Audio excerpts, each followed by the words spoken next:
Sejarah lahirnya etnis suku Muna Sulawesi Tenggara. Dikutip dari Alimuddin. Ayo kawan, sobat semua tonton terus video ini sampai selesai.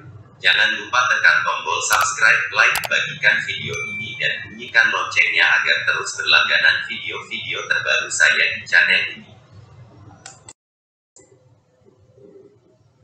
Asal-usul orang Muna dikutip dari M. Alimuddin. Para ahli sampai saat ini bersepakat bahwa Afrika sebagai awal munculnya genus Homo, termasuk Homo sapiens, yang menjadi cikal bakal manusia saat ini. Pendapat para ahli tersebut didukung oleh ilmu genetika melalui penelitian DNA mitokondria gen perempuan if mitochondrial gen, dan Y kromosom gen laki-laki Adam Y kromosome, sebagaimana yang dilakukan oleh lembaga penelitian Ekman Tempo.com tanggal 30 Januari tahun 2017. Berdasarkan biomolekular dating, kronologi migrasi orang Afrika adalah sebagai berikut. Sekira 120.000 tahun sebelum Masehi mereka bermigrasi ke Afrika Selatan, 100.000 tahun sebelum Masehi mencapai Israel, 70-50.000 tahun sebelum Masehi mencapai Arabia dan wilayah Timur Tengah, serta 5030 SEBELUMMASEHI mencapai Asia Selatan, Asia Tenggara termasuk Kepulauan Nusantara, dan Australia.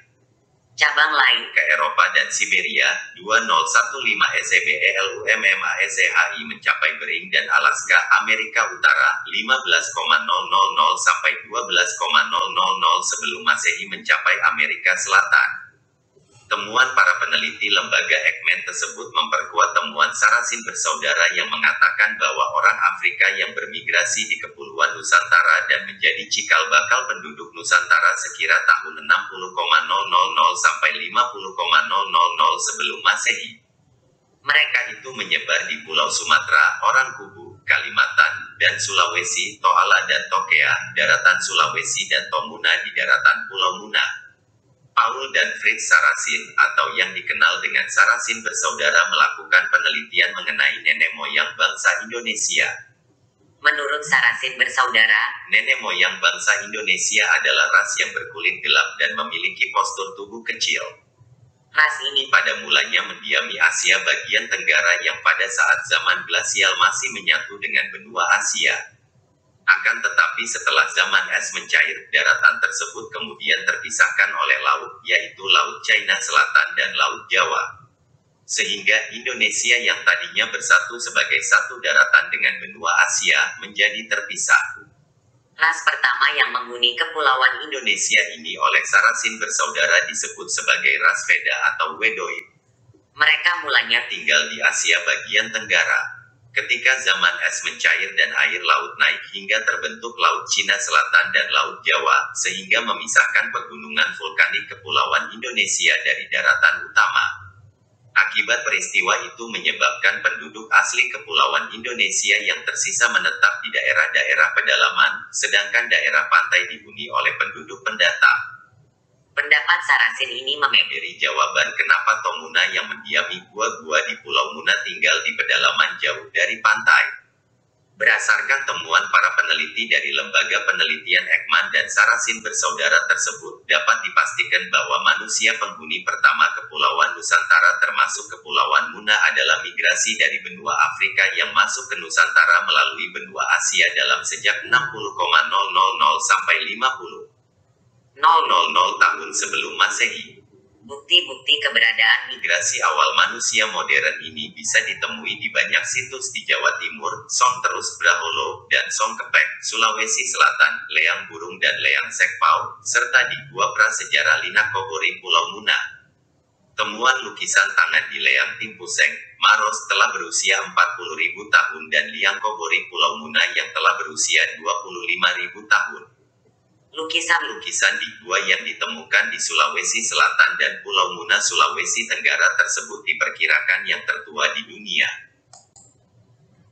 Selain ras Veda dan Negroid, bangsa Indonesia termasuk orang Muna juga terpengaruh oleh persebaran ras Proto-Melayu dan Deutero-Melayu. Secara umum, kedua ras tersebut memiliki ciri fisik yang hampir serupa, yaitu berambut lurus, berkulit kuning kecoklatan dan bermata sipit. Proto-Melayu disebut juga sebagai Melayu tua. Ras ini lebih dahulu datang dibandingkan dengan Neutro Melayu. Ras Proto Melayu merupakan kelompok Melayu Polinesia yang bermigrasi dari wilayah Cina Selatan, sekarang Provinsi Yunnan. Proto Melayu bermigrasi ke wilayah Nusantara melalui dua jalur, yaitu jalur barat dan jalur timur. Yang bermigrasi melalui jalur timur inilah yang sampai di wilayah timur Sulawesi termasuk Pulau Muna. Neutro Melayu disebut juga dengan Melayu Muda. Ras ini merupakan gelombang kedatangan yang kedua, yang berasal dari Indochina bagian utara. Kelompok Proto Melayu Dan Neutro Melayu dikenal sebagai Austromelanesia atau Austroasiatik. dalam peradabannya Mereka mengembangkan hunian goa yang sebelumnya dilakukan manusia migran pertama dan melanjutkan tradisi berburu serta meramu out of Taiwan sekitar 4.000 tahun lalu. Berdasarkan gelombang migrasi dan persebarannya, orang Indonesia dapat dibagi menjadi 4 golongan, yaitu sebagai berikut. 1. golongan Papua Melanesoid. Ciri-cirinya, Rambut keriting, bibir tebal, dan kulit hitam. Yang termasuk golongan ini adalah penduduk Pulau Papua Kai dan Aru. 2.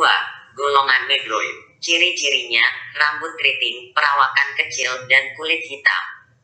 Persebaran golongan ini di Semenanjung Malaya. 3. Golongan Wedoid. Ciri-cirinya, Perawakan kecil, kulit sawo matang, dan rambut berombak.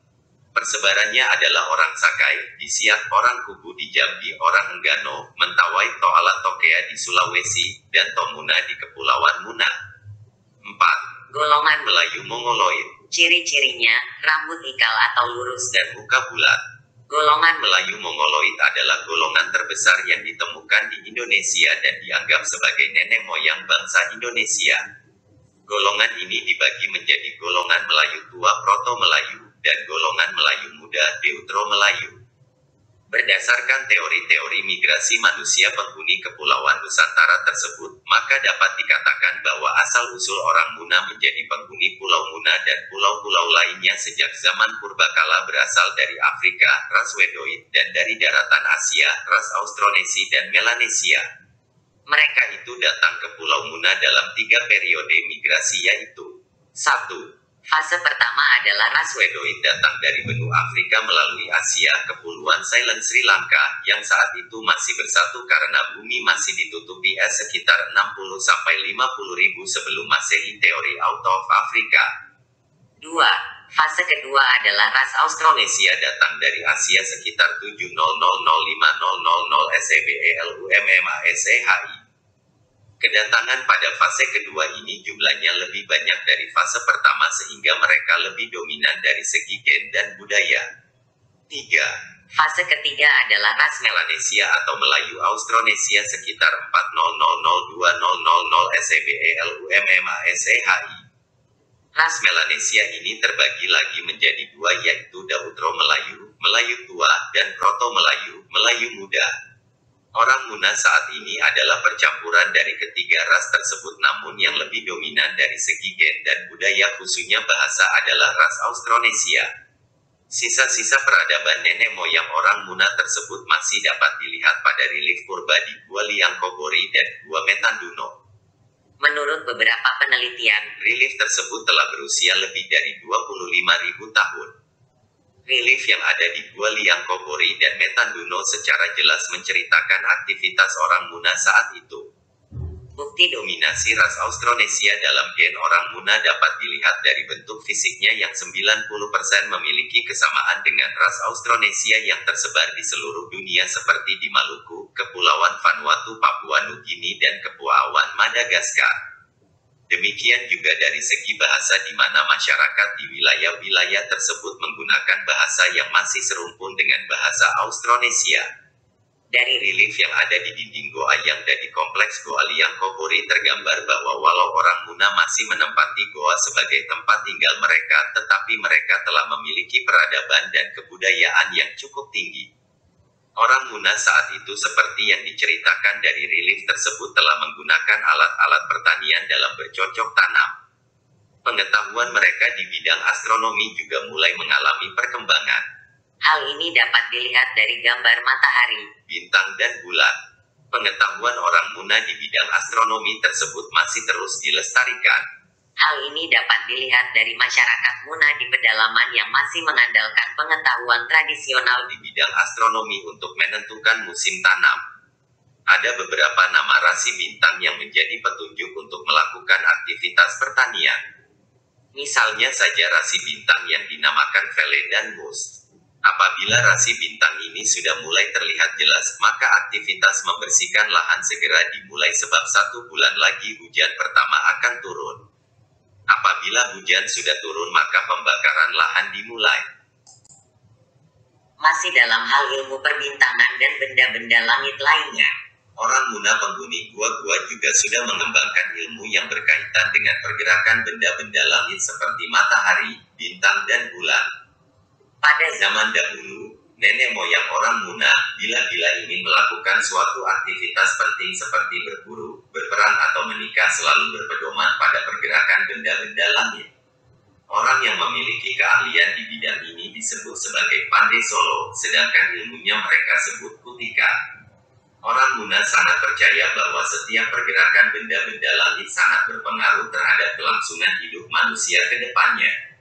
Bila orang tidak memperhatikan hal itu dalam memulai aktivitas penting, maka besar kemungkinan aktivitas itu tidak membuahkan manfaat bahkan bisa mendatangkan bencana bagi yang melakoninya.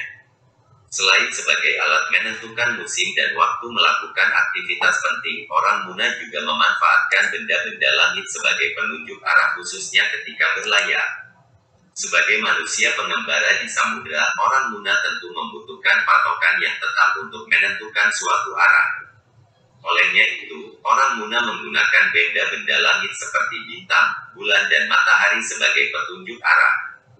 Dengan memanfaatkan benda-benda langit tersebutlah orang Muna bisa mengembara kemana saja sesuai tujuan yang diinginkan. Semua peradaban orang Muna itu terekam jelas dari lukisan-lukisan di dinding gua prasejarah Lingkopuri di sekitar Kauna Muna, berjarak sekitar 10 km dari Raha ibu kota Kabupaten Muna saat ini.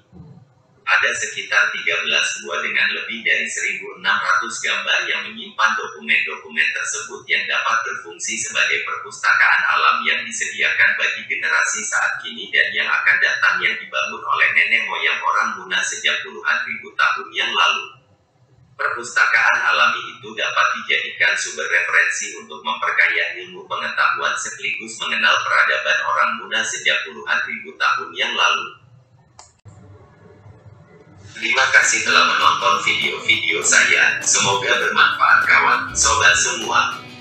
Jangan lupa tekan tombol subscribe, like, bagikan video ini dan bunyikan loncengnya agar terus berlangganan video-video terbaru saya di channel ini.